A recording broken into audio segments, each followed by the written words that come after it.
Life after 60 is not just a continuation of the past, it is a test of how well you've learned from it. By this point, you have accumulated decades of experience, wisdom, and perhaps a few regrets. You've seen the rise and fall of trends, relationships, and even your own personal aspirations. But aging is not just about endurance, it's about adaptation. If you refuse to change, the world will change around you and you will be left behind, not just physically, but emotionally, mentally, and socially. If you want to remain relevant, respected, and fulfilled, there are critical changes you must make. The past is a powerful force, shaping who you are and influencing how you see the world. It carries memories of triumph and failure, love and loss, wisdom and regret. But clinging to the past, refusing to let go of what once was, is a slow descent into irrelevance. The world is not concerned with the nostalgia of your youth. It moves forward regardless of how tightly you grip onto yesterday. There is no harm in cherishing memories, but when those memories become your prison, you lose your ability to engage with the present. People who live in the past often fail to see what is right in front of them. They compare everything to a time when they felt more capable, more admired, more certain.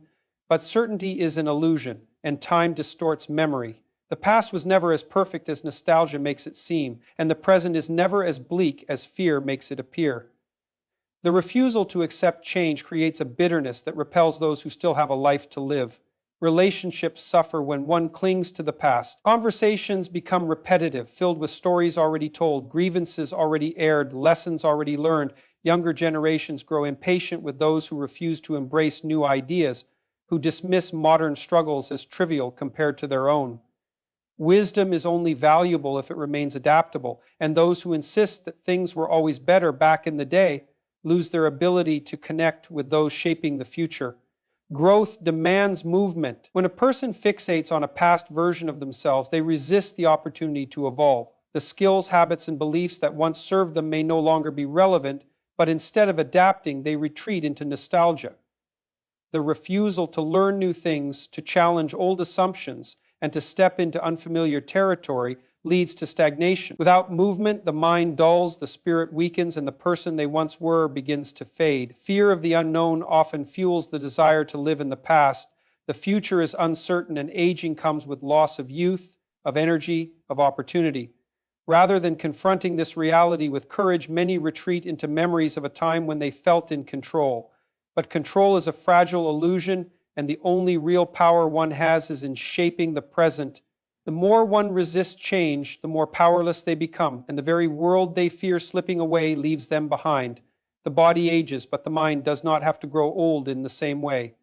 Those who adapt, who remain curious, who seek to understand rather than dismiss, stay relevant far longer than those who cling to a version of the world that no longer exists. The past is not a home to live in, it is a foundation to build upon. When a person becomes defined by what they have lost instead of what they still have, they are choosing decline over resilience. Anger often accompanies an obsession with the past. The world does not operate according to the old rules, and this creates frustration. The values that once seemed unshakable have shifted, and instead of learning why, many respond with resentment.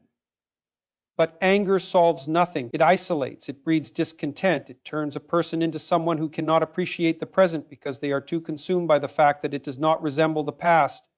Nostalgia can be comforting, but it is a poor substitute for engagement. People who spend their time reminiscing rather than participating in life find themselves increasingly alone.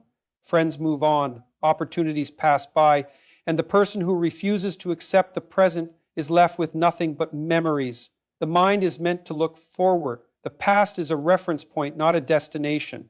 Those who understand this continue to thrive, while those who do not find themselves stuck in a life that no longer exists. Clinging to past pain is just as destructive as clinging to past joy. Old betrayals, disappointments, and failures become chains that weigh down the present. The inability to forgive others or oneself keeps a person emotionally trapped in moments that should have long been left behind. Moving forward requires releasing these burdens, understanding that they are part of the story but not the whole story. No one can change what happened, but they can choose how much power it holds over them. Resisting new experiences in favor of old comforts leads to a shrinking world. The person who refuses to try new foods, visit new places, or meet new people out of preference for what is familiar is slowly cutting themselves off from life. The past may feel safe, but it is also limiting. The world is still vast, still rich with experiences, still full of things that can surprise and inspire, but only for those willing to step beyond what they already know. Legacy is not built on past achievements alone. It is built on continued contribution, on the willingness to adapt and remain engaged. Those who cling to their past accomplishments while refusing to grow become relics, remembered but no longer influential. The true measure of a life well lived is the ability to evolve, to inspire, to remain open to change. The past shaped you, but it does not define you. Who you are now and who you continue to become matters more than who you once were. The weight of the past can either be a foundation or a burden. Those who carry it as a lesson, as a source of wisdom, move forward with strength. Those who let it become an anchor remain stuck, watching the world change from a distance, resenting the fact that it no longer resembles what they remember. The choice is not whether to remember, but whether to live as if the past is all there is. Health is not a passive state.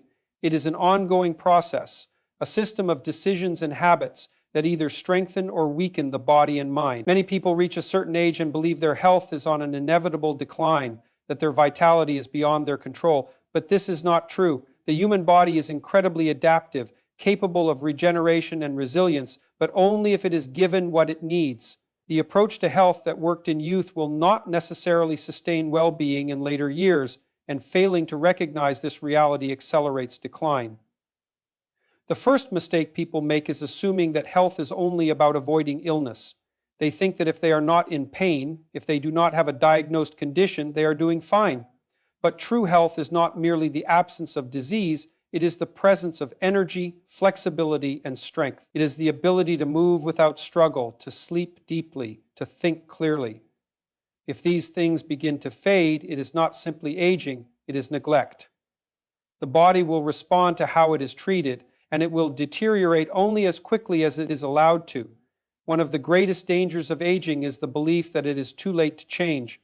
People assume that if they have spent decades eating poorly, avoiding exercise, or neglecting their mental health, the damage is irreversible. But the body is not static. Muscles can be rebuilt, the brain can form new neural connections, and internal systems can recover. The longer one waits, the more effort is required, but the possibility of improvement never disappears. The key is to stop seeing health as a lost cause and start treating it as an ongoing investment. Exercise is not an option, it is a necessity. The human body was not designed for prolonged inactivity, yet many people allow their muscles to weaken and their endurance to fade. They assume slowing down is a natural part of aging, when in reality it is often the result of disuse. Strength training, mobility work, and cardiovascular exercise should be prioritized, not abandoned. The body will maintain what it is regularly asked to do, but it will discard what is no longer used. If movement is neglected, it will become difficult, and once it becomes difficult, it will be avoided even more. Nutrition plays a role far beyond weight management. What a person eats determines how their body functions at a cellular level. Processed foods, excessive sugar, and inflammatory ingredients accelerate aging, while nutrient-dense foods provide the raw materials needed for repair and regeneration. The decline in energy that many attribute to aging is often the result of poor dietary habits. Food is not just about satisfaction, it is fuel. If the body is given poor quality fuel, it will perform poorly.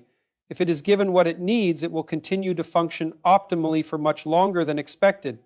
Mental health is inseparable from physical health. Chronic stress, unresolved emotional trauma, and a negative mindset weaken the body just as much as poor nutrition and inactivity. Stress hormones wreak havoc on the immune system, digestion, and sleep patterns.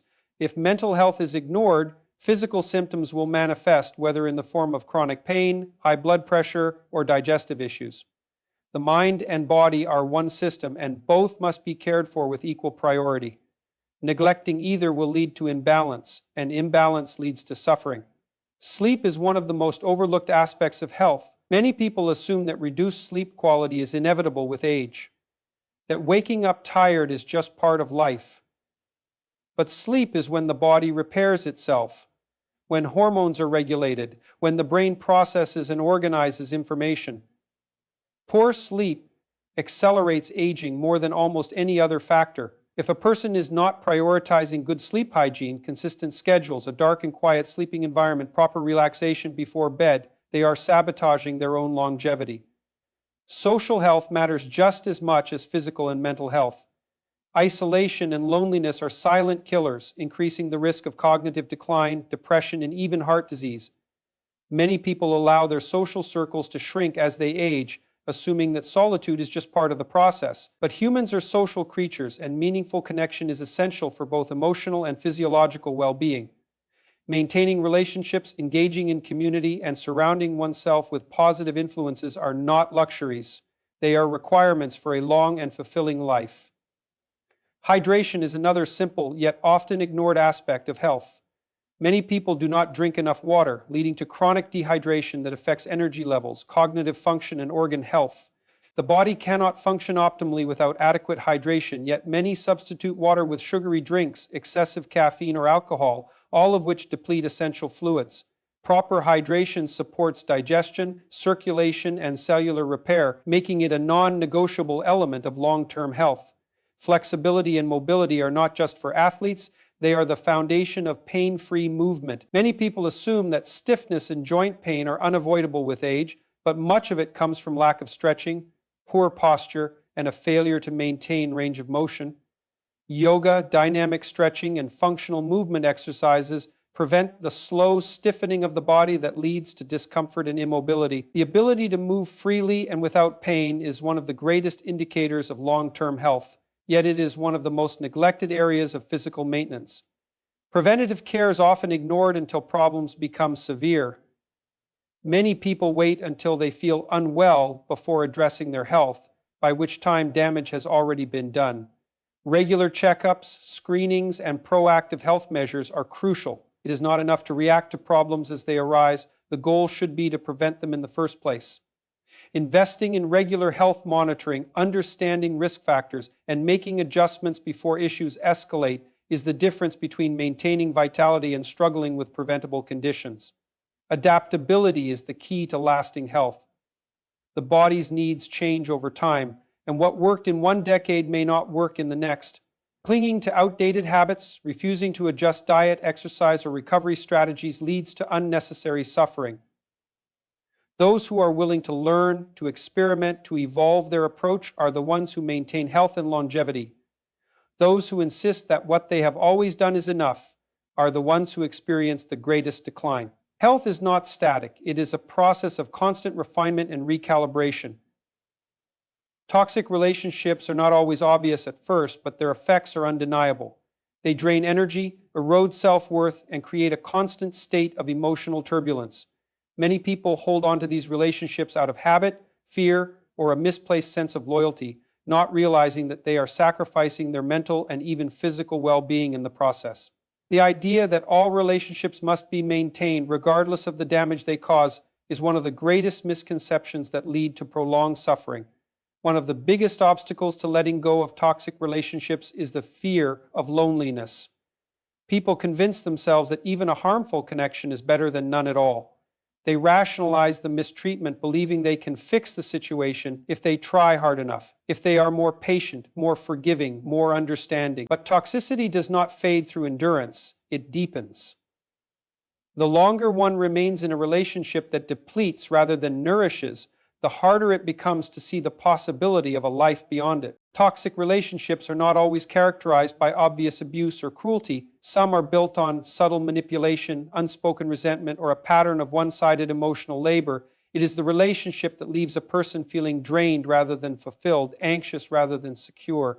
It is the friend who only reaches out when they need something, the partner who belittles instead of supports, the family member who demands endless sacrifices but offers nothing in return. Toxicity wears many disguises, and failing to recognize it allows it to persist unchecked. The guilt of walking away is another major barrier. Many people stay in toxic relationships because they feel obligated to do so. They believe that cutting ties is selfish, that they owe something to the person who has hurt them, especially if that person is a relative, a long-term friend, or a romantic partner who has been present through different stages of life. But guilt is not a valid reason to remain in a situation that causes harm. No relationship, no matter its history, is worth the ongoing sacrifice of one's peace and self-respect. Letting go of a toxic relationship is not just about removing a negative influence, it is about reclaiming one's own life. It is about recognizing that self-worth is not determined by how much mistreatment one can endure. It is about setting boundaries and refusing to allow someone else's dysfunction to dictate one's own emotional state. Many people underestimate the toll of constant negativity, of being surrounded by someone who drains, criticizes, or manipulates. Only once the relationship is severed does the weight of it become fully clear. One of the most important realizations is that people do not change unless they want to. Those who mistreat others rarely do so by accident. Their behavior is a reflection of their own unresolved issues, insecurities, and lack of self-awareness. Waiting for someone to suddenly become kind, to acknowledge their mistakes, to treat others with respect, is an endless waiting game. No amount of patience or sacrifice will turn a toxic person into a healthy one. The only power one has in such a situation is the decision to walk away. Detaching from a toxic relationship is an act of self-respect. It is a declaration that one's peace, happiness, and dignity are not negotiable. It is a recognition that energy should be spent on relationships that uplift rather than deplete. There is a myth that choosing oneself is an act of selfishness, but in reality, it is an act of survival. Life is too short to be spent justifying mistreatment, explaining basic decency to someone who refuses to listen, or hoping for change that never comes.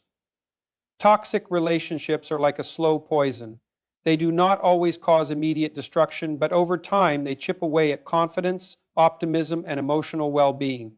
The effects can be physical as well: stress illnesses, sleep disturbances, even a weakened immune system. The connection between emotional pain and physical health is undeniable, yet many people prioritize keeping the peace with toxic individuals over their own well-being.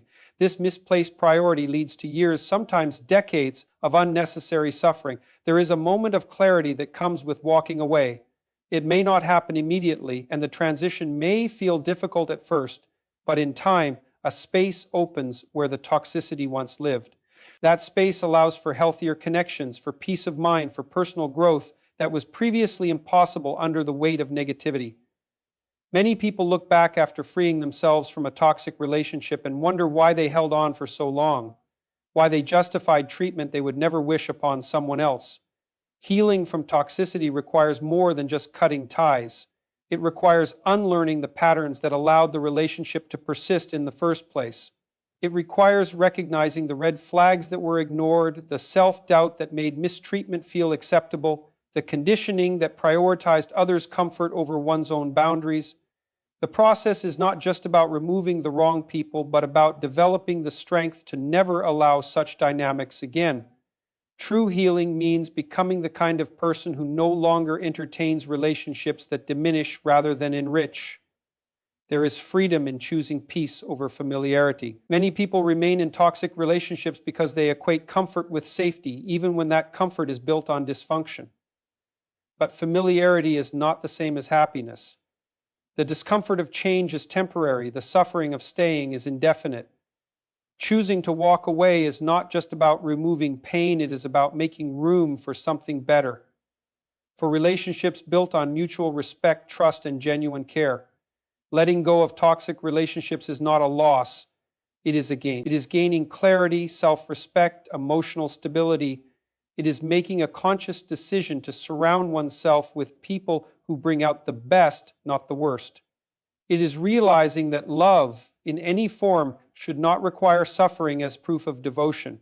It is the understanding that true connection uplifts rather than diminishes, that life is too valuable to be spent in the company of those who do not honor it.